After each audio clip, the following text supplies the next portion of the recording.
ito, Bea, no? Oo. Gaano ka-special ang pelikula ito para sa'yo?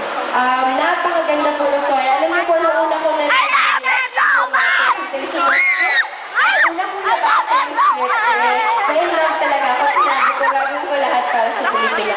Ang ganda-ganda ng story niya, no? Yung thriller pa lang, parang alam mo mai-in-love at nakikiligin ka talaga. Ano ang i-expect ng mga fans sa pelikula ito? Ako, tama yung Bea, ibang Sam at ibang Derek po yung ito. Napakagandang pelikula. Siyempre, gawa ng Star Cinema. Lahat po naman po ng pelikula na gawa ng Star Cinema, magaganda po. So, please watch and I love you. So, for sa August 12,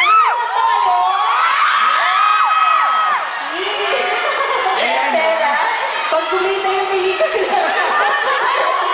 Alam niyo, minsan-minsan na magsama-sama si Sam, si Gina, si Derek. Dito sa ating bahay. Tawagin na natin, Sam and Derek. Si Derek. Yung love scene niya, Bea, inaabangan, ha? Miss Sam, ha? Mga nakaka-intriga.